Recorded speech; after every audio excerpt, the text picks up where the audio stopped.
Breaking news చూస్తున్నాం. Israel Iran మధ్య భీకర యుద్ధం కొనసాగుతోంది. ఇరు దేశాల మధ్య క్షిపణులు వైమానిక దాడులు కొనసాగుతూనే ఉన్నాయి. టెహరాన్లోని పలు కీలక ప్రాంతాలు తీవ్రంగా ధ్వంసమైనటువంటి పరిస్థితి. ఇజ్రాయెల్ ఆపరేషన్ రైజింగ్ లైన్ పేరుతో దాడులు విపరీతంగా కొనసాగుతున్నటువంటి పరిస్థితి ఉంది. చమురు డిపోలు టార్గెట్గా ఇజ్రాయెల్ దాడులు చేస్తోంది. ఖమేనీ నివాసానికి అత్యంత సమీపంలో ఈ పేలుళ్లు జరుగుతున్నాయి. బంకర్లో దాక్కున్నాడు Iran supreme leader Ali Khamenei.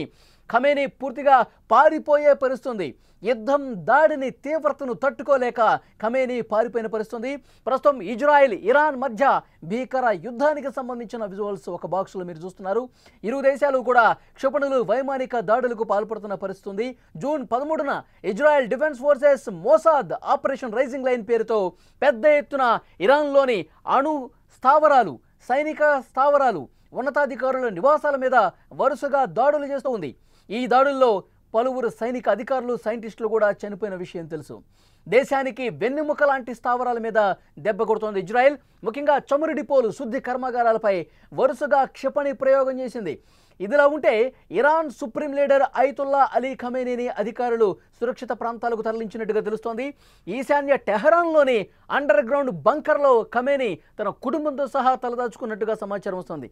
ఈ మేరకు విశ్వసనీయ వర్గాలను ఉటంకిస్తూ ఇంటర్నేషనల్ మీడియాలో కూడా వరుసగా కథనాలు వస్తున్నటువంటి పరిస్థితి. విజువల్స్లో మనం చాలా స్పష్టంగా చూడొచ్చు. ఇజ్రాయెల్ ఏ స్థాయిలో దాడులు చేస్తుందో, ఏ విధంగా వరుసగా దాడులు చేస్తుందో చూస్తున్నాం. ఏదైతే ఇరాన్కు సంబంధించినటువంటి సుప్రీం లీడర్ ఖమేనీ అధ్యక్ష భవనానికి సమీపంలో, అత్యంత సమీపంలో ఇజ్రాయెల్ దాడులు చేస్తోంది. ఒక హెచ్చరిక జారీ చేసినటువంటి పరిస్థితి. భయంతో గజగజ వణికిపోతూ ఖమేనీ బంకర్లో తలదాచుకున్నటువంటి పరిస్థితి. ఇరు దేశాలు కూడా క్షిపణులు వైమానిక దాడులకు పాల్పడుతున్న పరిస్థితి. ఈ యుద్ధంలో ఇరాన్ తీవ్రంగా నష్టపోయినటువంటి పరిస్థితి. ఇరాన్ సైంటిస్టులు, ముఖ్యంగా అణు శాస్త్రవేత్తలు కొంతమంది చనిపోయారు. ఆ తర్వాత సైనిక ఉన్నతాధికారులు చనిపోయినటువంటి పరిస్థితి. దీని మీద దాడిని తీవ్రతరం చేసుకోవడం కోసం, ఇజ్రాయెల్ మీద ప్రతిదాడి కోసం ఇరాన్ ప్రయత్నించినప్పటికీ కూడా ఇరాన్ పూర్తిగా చేతులెత్తేసిన పరిస్థితి. ఇజ్రాయెల్ చేస్తున్నటువంటి దాడికి ఏమాత్రం కూడా తట్టుకోని పరిస్థితి ఇక్కడ చాలా స్పష్టంగా కనిపిస్తోంది.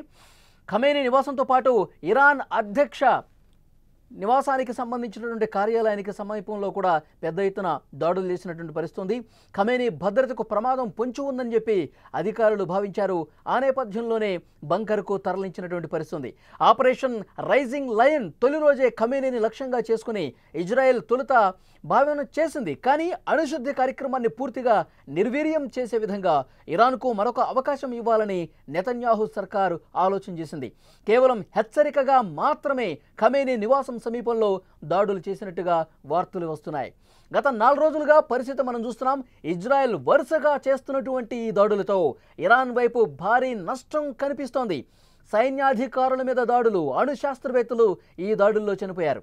ఇరాన్ సైనిక దళాల పర్యవేక్షకుడు general Mohammad Bagheri, revolutionary guards అధిపతి మేజర్ జనరల్ హుసైనీ సలామీ, ఆ విభాగం ఇంటెలిజెన్స్ చీఫ్ కూడా మృతి చెందడం ఇక్కడ గమనించాల్సినటువంటి విషయం.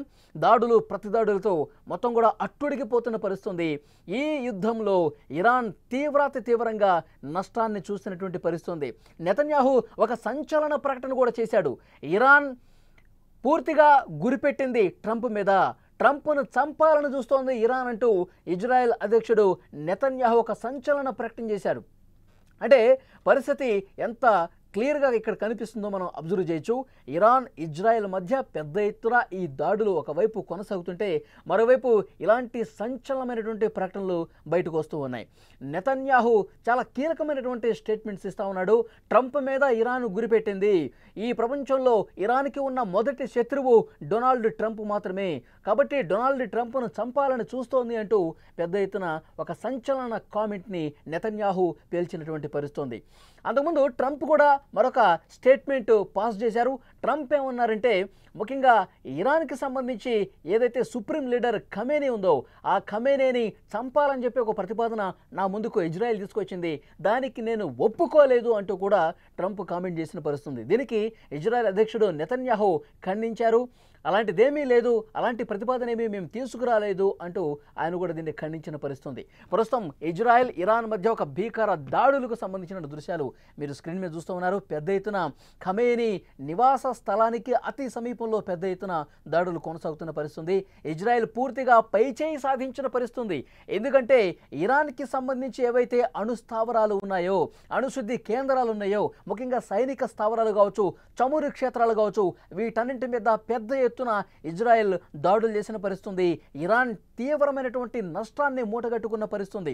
ఎందుకంటే ఇరాన్ మళ్ళీ తిరిగి దాడి చేయలేని పరిస్థితి, వైమానిక దాడులు చేయలేని పరిస్థితి, అణు దాడులు చేయాలన్నా కూడా ఒకసారి పునరాలోచన చేసే పరిస్థితి కనిపిస్తుంది. ఎందుకంటే పూర్తిగా శక్తిని కోల్పోయినటువంటి సిచ్యువేషన్ ఒకవైపు ఇరాన్ నుంచి కనిపిస్తోంది. ఎందుకంటే ఇరాన్ ఏ క్షణంనైనా మా మీద పెద్ద ఎత్తున దాడి చేసే సమాచారం మాకు ఉంది కాబట్టి మా ప్రాణరక్షణ కోసం, మా దేశాన్ని మేము కాపాడుకోవడం కోసం, మా పౌరుల రక్షణ మాకు ప్రధాన కర్తవ్యం కాబట్టి మేము దాడులు స్టార్ట్ చేశాము ఇరాన్ మీద అని చెప్పి చాలా స్పష్టంగా చెప్తున్నటువంటి పరిస్థితి. అందుకే అణు స్థావరాలకు సంబంధించి అక్కడ సైంటిస్టులు ఎవరైతే ఉన్నారో, అణు శాస్త్రవేత్తలు, వాళ్ళని అంతమొందించాము, సైనిక అధికారుల్ని అంతమొందించడానికి ప్రధాన కారణం ఇదే.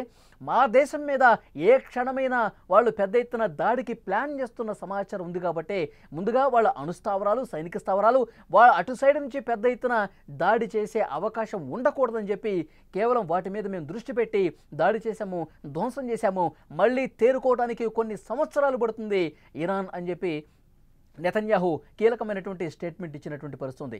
సో చాలా స్పష్టంగా మనం విజువల్స్లో కూడా చూస్తున్నాము ఇజ్రాయెల్ ఇరాన్ దాడులతో ప్రస్తుత పరిస్థితి ఎంత భయానకంగా ఉందో అక్కడ సిచ్యువేషన్ కనిపిస్తుంది. ఎందుకంటే థర్డ్ వరల్డ్ వార్కు ఇది ఒక అడుగుగా భావిస్తూ ఉన్నారు. ఎందుకంటే ఇప్పటికే ఇరాన్ కూడా చెప్తా ఉన్నారు, పాకిస్తాన్తో పాటు మిగతా మిత్ర దేశాలు ఏవైతే ఉన్నాయో, తుర్కీ కావచ్చు, ఇప్పటికే స్టేట్మెంట్స్ జారీ చేసిన పరిస్థితుంది.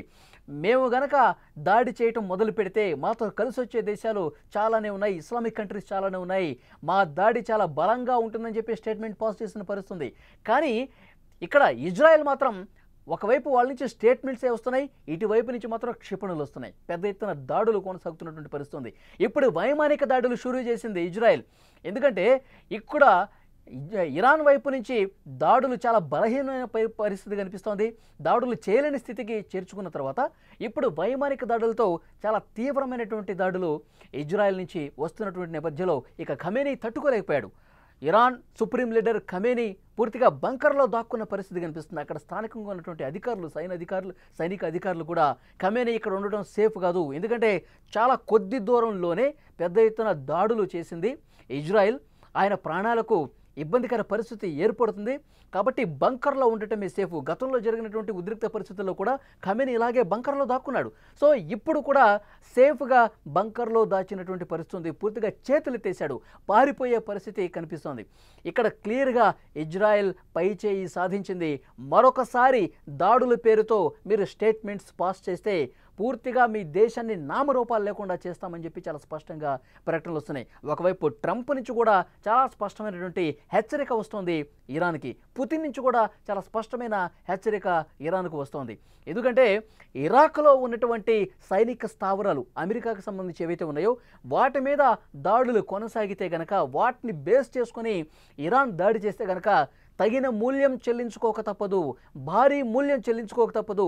మేము మళ్ళీ మీ మీద తిరగబడితే పూర్తిగా మీ దేశం లేకుండా పోతుంది, ప్రపంచ పటంలో ఇరాన్ నామరూపాలు లేకుండా పోతుందని చెప్పి ట్రంప్ కూడా హెచ్చరించిన పరిస్థితుంది. పుతిన్ కూడా సేమ్ ఇలాంటి కామెంట్స్ చేస్తున్నటువంటి పరిస్థితుంది. సో విజువల్స్లో మనం చూస్తున్నాం యుద్ధం కొనసాగుతూనే ఉన్న పరిస్థితి కనిపిస్తుంది. బిల్డింగ్స్ ఏ విధంగా తునాతునకలవుతున్నాయి, ఇటు టెల్ అవీవ్లో కావచ్చు, ముఖ్యంగా ఇరాన్ టెహరాన్లో కావచ్చు, పరిస్థితి మనం చూస్తున్నాం. దాడుల తర్వాత, వైమానిక దాడుల తర్వాత, క్షిపణి దాడుల తర్వాత పూర్తిగా నివాస సముదాయాలు ఎంత ఘోరంగా దెబ్బతున్నాయో చాలా స్పష్టంగా మనకు కనిపిస్తోంది. ఇరాన్ సుప్రీం లీడర్ ఖమేనీ అయితే ప్రాణ భయంతో దాక్కున్న సిచ్యువేషన్ మనం చూస్తున్నాం.